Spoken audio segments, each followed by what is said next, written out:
Yep, this is what's left of a 440 U-Code 1973 Charger. I took most of the cowl off. I'm going to save the cowl for another project. But these side pieces right here, my buddy Vic needs these pieces, so I'm going to have to take these off today. He's going to be here tomorrow. Nothing like procrastinating. There's that black rubber stuff. I like to take it off with a torch. It's much easier.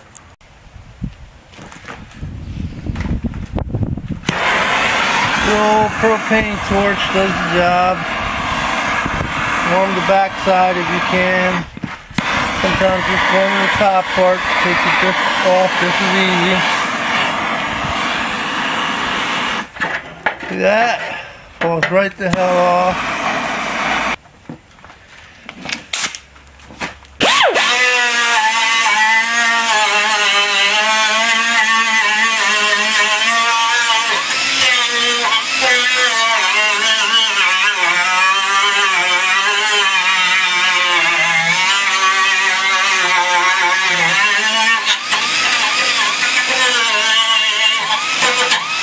So is the fate of most of the seal.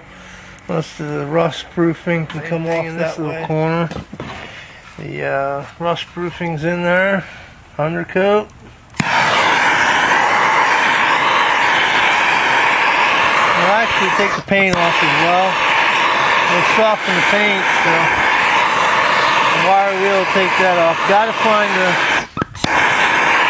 spot welds in order to cut them out.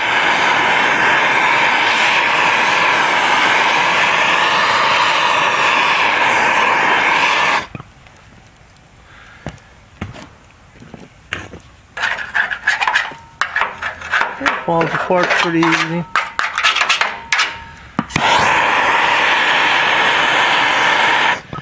I don't worry too much about it going on fire. Blows out pretty easy. It is toxic though, so you gotta be careful about the fumes. You want to work in an area with lots of ventilation. You want to play around with it.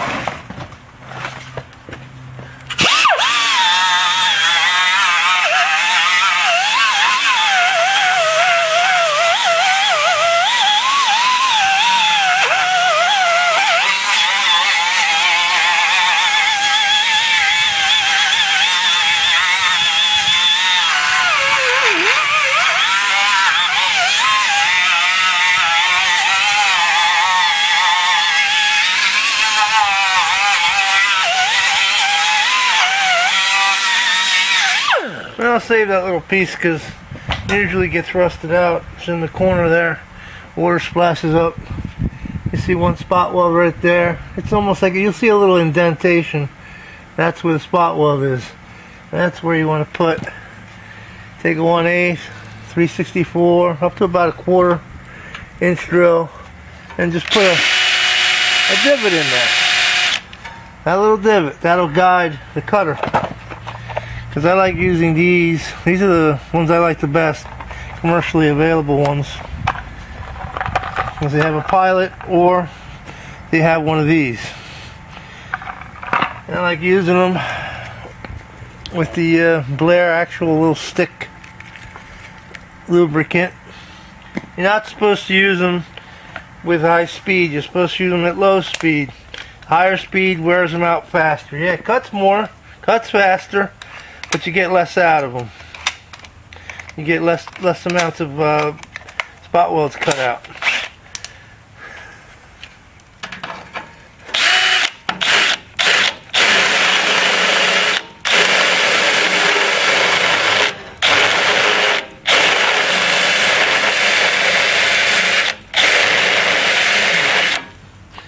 You can see that's pretty good. That's not bad at all. As you can see, you have one with the pilot, okay, and one with the drill. I like the drill pilot better. This one will skip once in a while. This one will skip a lot less. I've used both, but still I put that 1/8, anywhere from 1/8 3/64 to about a 1/4 inch divot in there with a drill as a guide. It depends if I want to use this panel over again. If I want to use this side panel, I don't mind having the hole drilled here because it's going to be solid on the other side. If I drill through both, it's still not a problem because I'll just fill the whole thing with a rosette plug weld, so it doesn't matter. Either way, you could drill it out with a drill, but I seem to have much better luck with these.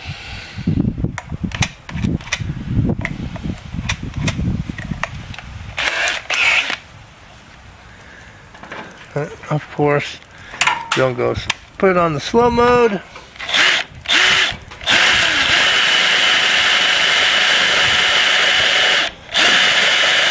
And you don't have to apply the lubricant every single time. I do it about every third one. I apply it to it every third one. And this one here has been with me for a while. I've been using this since last year, this one head. And there are some that have little bends in them, because sometimes the flange will bend, and you will have to get a little speed going to be able to drill it out. But try to keep it at the minimum.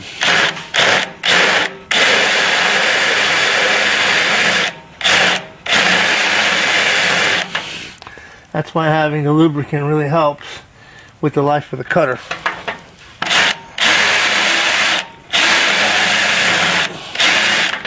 That takes a little bit getting used to them because you can really easily get overexcited and go right through the panel. Too much pressure.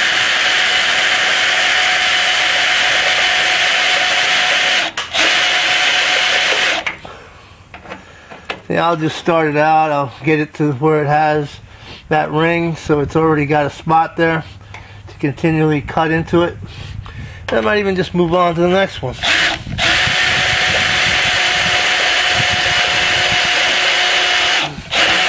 And this one, you know, I've been using it since last year, so it's a little slower than an actual sharp one that's right out of the box.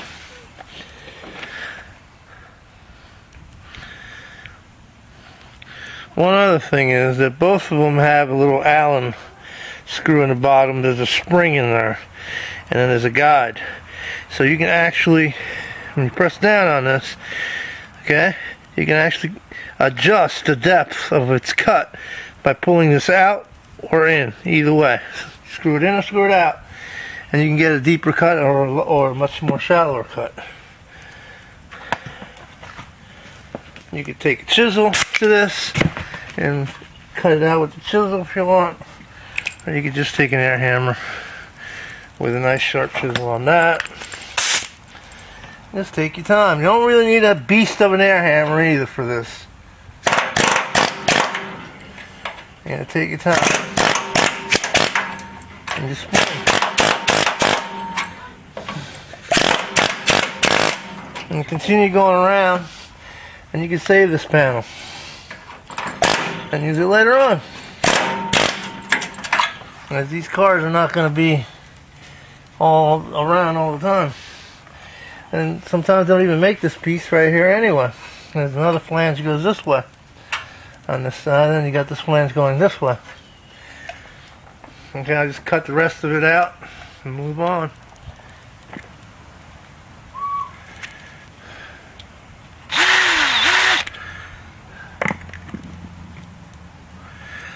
Main thing in here is you put it in the divot and you start out with light pressure.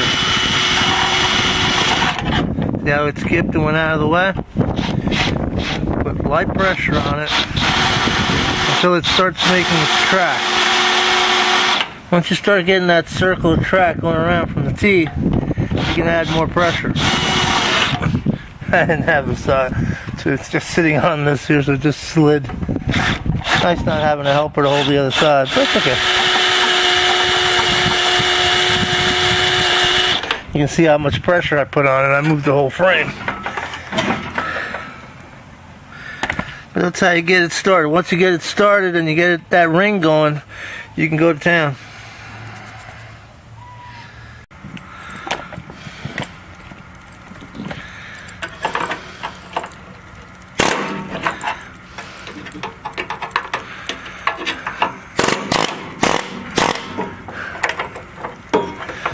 Take your time.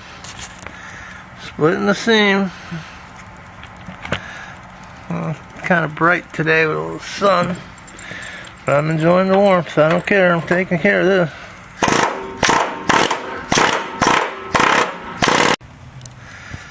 Our unibody Mopar cars were never meant to be taken apart. So this is a time-consuming part. There you go. Didn't take much to get it off. There's that piece right there. That's still salvageable and usable. I want to get this other piece off. I want to get the piece that holds the plate that holds the lower hinge. Take this and remove that from that. Maybe remove that one. I don't know if I feel like doing it, but I might remove that one.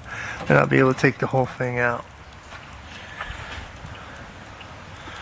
Along with spot welder and the air hammer, we get a lot of progress.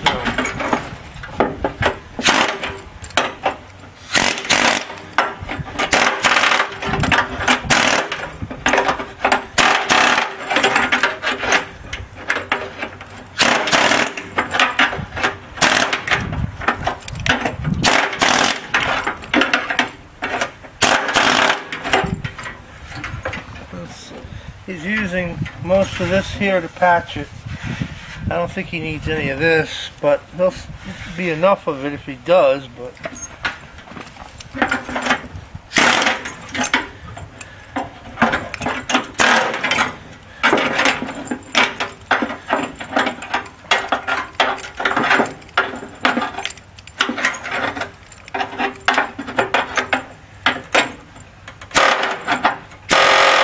oh yeah.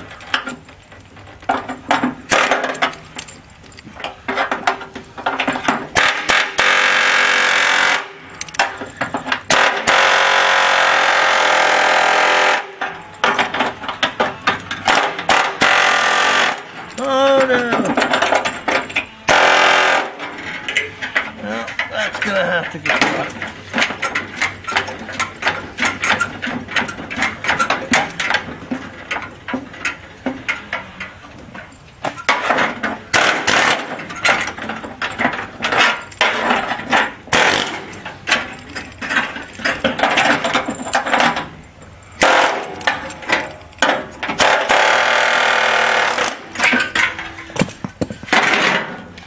There's the panel. I most likely need this, buy a little powder finishing.